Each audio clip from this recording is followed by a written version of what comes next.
Hello everyone, this is Manish Swam. Before you, I welcome you all on your own channel Study with Hitesh.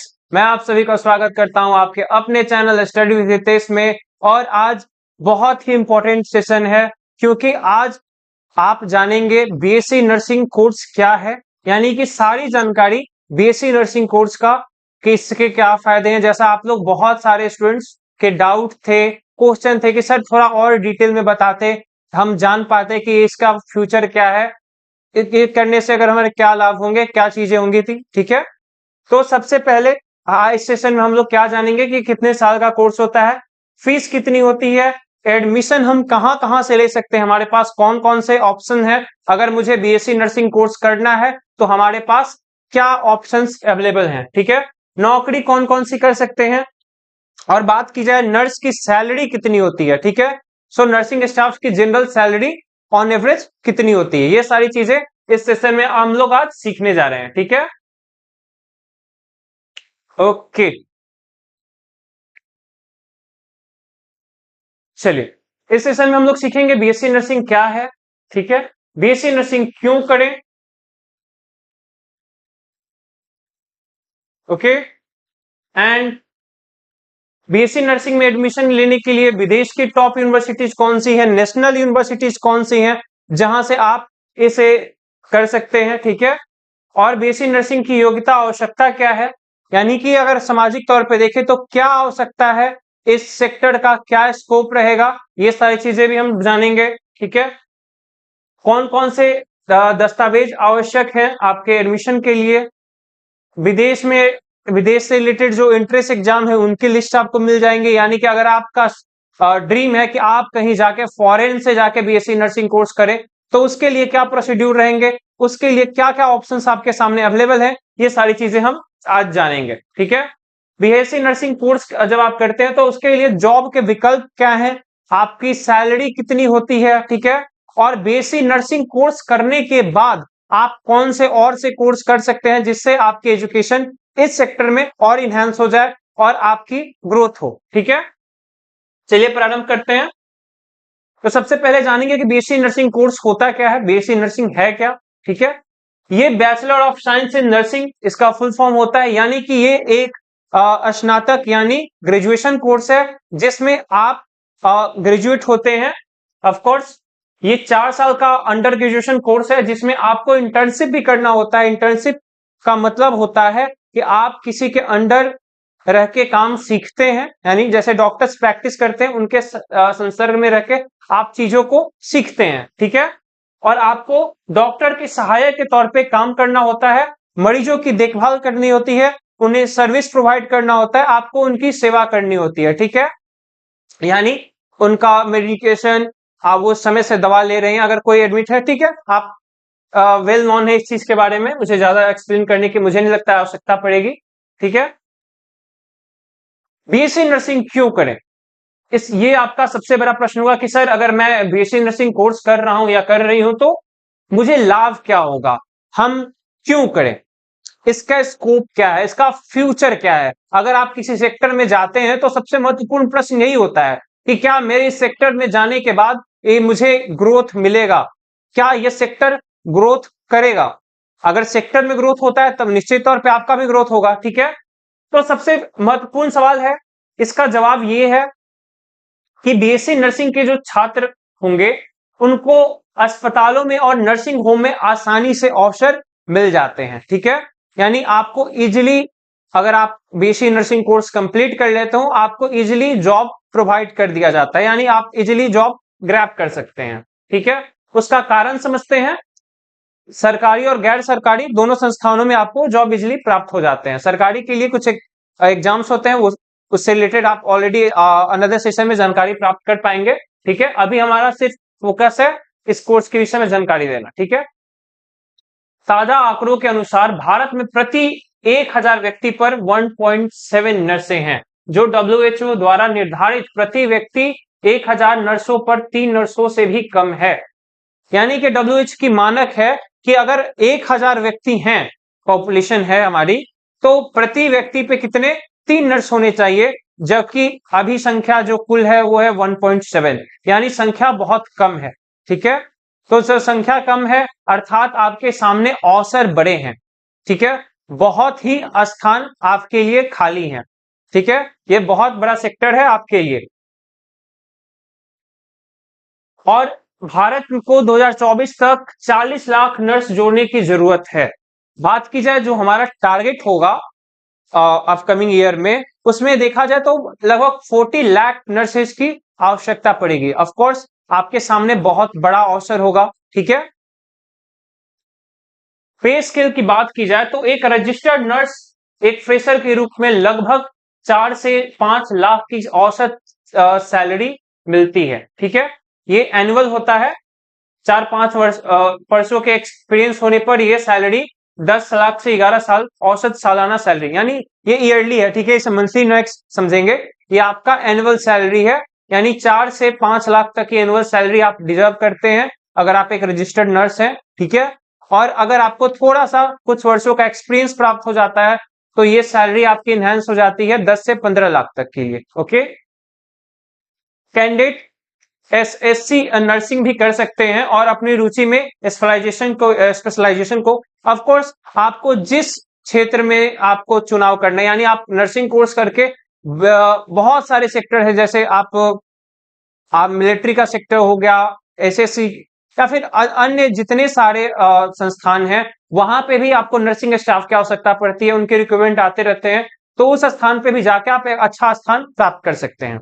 चलिए, ये बात हो गई। अब हम आगे बढ़ते हैं और जानते हैं कि बीएससी नर्सिंग कोर्स में आपको कौन कौन से विषय पढ़ने होंगे। ऐसा नहीं है कि सिर्फ आप ये देखेंगे कि हाँ ये कोर्स अच्छा है, ये भी देखना आवश्यक है कि इस कोर्स में कौन कौन से विषय आपको पढ़ने होंगे। ठीक है, वन बाय वन समझते हैं। आपको पढ़ना होगा anatomy, physiology, nutrition, biochemistry, theory and practical, of course इसका psychology, microbiology, sociology, pharmacology, pathology और genetics, medical surgical nursing, community health nursing, child health nursing, mental health nursing, midwifery और obstetric nursing, management of nursing services and education, research project.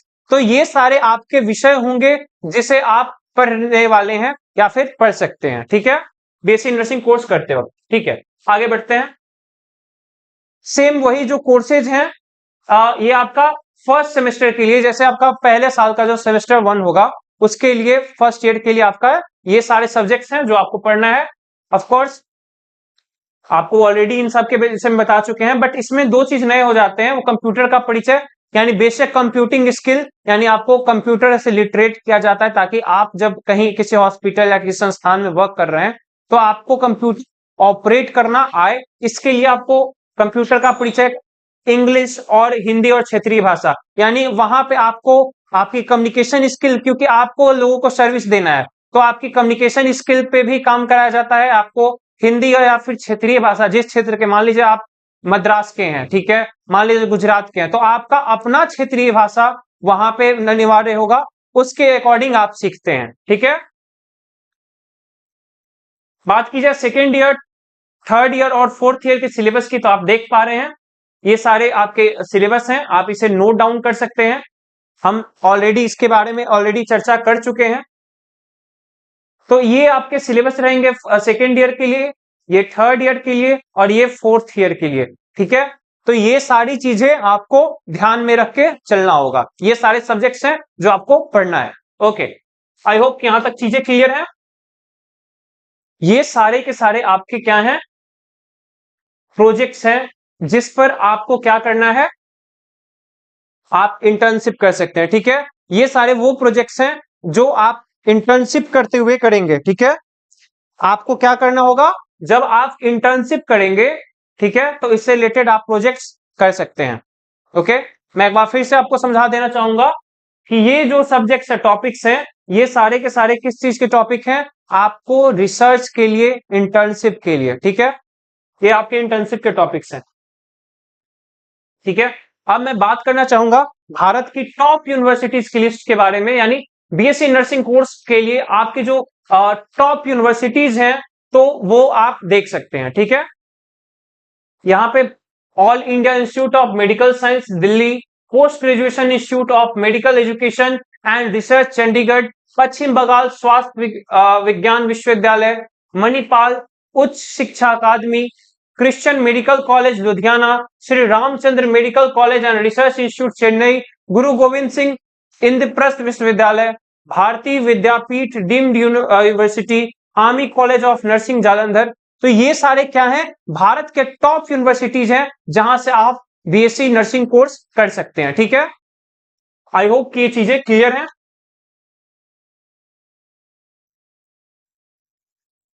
BSc nursing की योग्यता क्या है?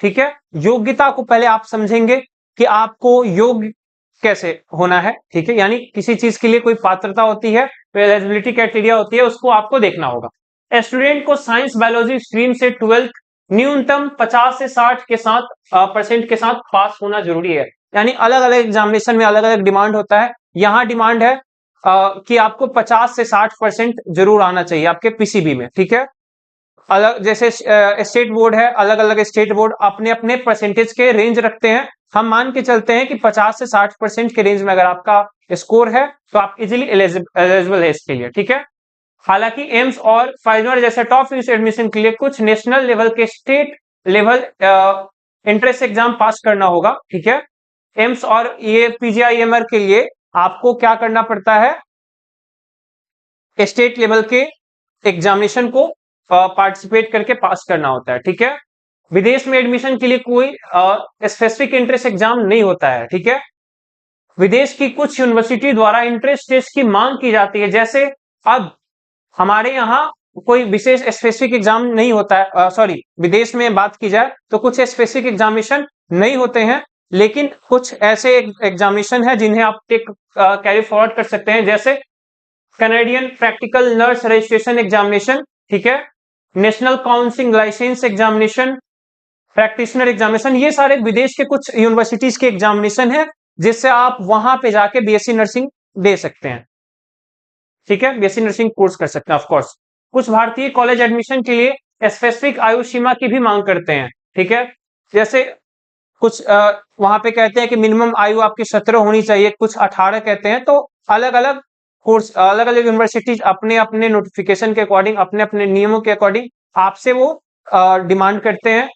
तो उनके notification को आप जरूर पढ़ेंगे और उसके स्पेसिफिक तौर पे आप उसका देखेंगे कि आप उस चीज के लिए आप एलिजिबल हैं तो आप उसे ऑप्ट करेंगे। ठीक है, चलिए, विदेश की यूनिवर्सिटी में एडमिशन के लिए इंग्लिश लैंग्वेज एफिशिएंसी के लिए IELTS या फिर TOEFL स्कोर की भी आवश्यकता पड़ती है। ठीक है, जैसे आप अगर विदेश में जाते हैं तो स्वाभाविक सी बात है कि आपको अंग्रेजी आनी चाहिए। ठीक है, और अंग्रेजी आपको अच्छी आती है। इसका पैमाना क्या है? इसका पैमाना सिंपल सा है कि ये कुछ टेस्ट हैं। ठीक है, इस टेस्ट के स्कोर से पता चलता है कि आपकी इंग्लिश के स्कोर कैसी है, यानी इंग्लिश आपको कितना आता है। ठीक है, विदेश की यूनिवर्सिटीज में एडमिशन के लिए SOP, LOR, CV, रिज्यूमे और पोर्टफोलियो भी होते हैं।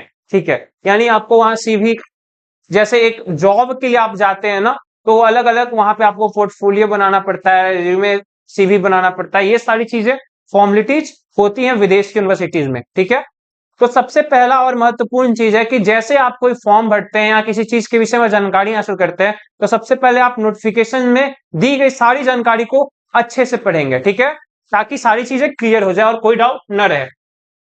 ठीक है, अब विदेश के लिए कुछ एंट्रेंस एग्जाम्स हैं, जैसे ये आप देख पा रहे हैं।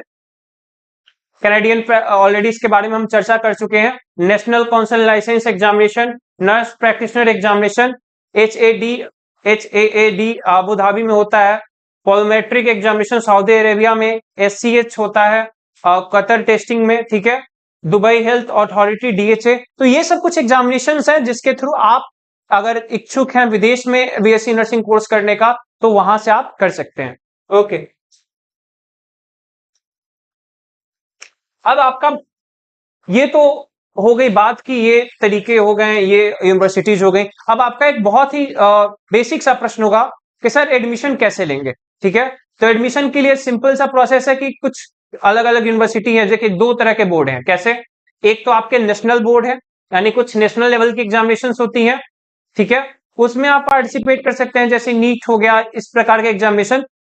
ठीक है, पहले चलिए हम जानने का प्रयास करते हैं कि इन कोर्स के बाद कौन सी कंपनी है जो हायर करती हैं। तो Apollo hospital, Fortis, Medanta, Columbia, Wockhardt hospital, Global hospital, Max Manipal hospital, तो ये सारे हॉस्पिटल्स की लिस्ट है, आप ऑलरेडी इनके बारे में जानते हैं। ठीक है, अब हमारे जो एग्जामिनेशन बोर्ड है, जैसे हम लोग के नीट हो गया, बीएचयू है, तो इस प्रकार के जो बोर्ड्स हैं वो आपको क्या करते हैं, एग्जाम लेते हैं। ठीक है, और वो एग्जामिनेशंस में अगर आप पार्टिसिपेट करते हैं तो एग्जामिनेशन में पार्टिसिपेट करने के बाद आप इजीली, आपको अगर आपका स्कोर अच्छा आता है तो आप भी अच्छी यूनिवर्सिटीज में आप जा सकते हैं। ठीक है, आप अच्छे से अच्छी यूनिवर्सिटीज में जा सकते हैं। ठीक है, तो स्टूडेंट हम बात कर चुके हैं नेशनल लेवल की बोर्ड की। अब हम बात करेंगे जो स्टेट लेवल के बोर्ड है, जैसे बिहार हो गया, झारखंड हो गया, छत्तीसगढ़, चंडीगढ़, तो ये सारे के सारे आपके जो अलग अलग बोर्ड्स हैं, वहां से अलग अलग एग्जामिनेशन होते हैं। ठीक है, अलग अलग इंस्टीट्यूशन भी इंटरनेशनल लेवल के एग्जामिनेशन कराती हैं, तो वहां से भी आप ऑप्ट कर सकते हैं बीएससी नर्सिंग कोर्स के लिए। ठीक है, आई होप कि सारी चीजें क्लियर है।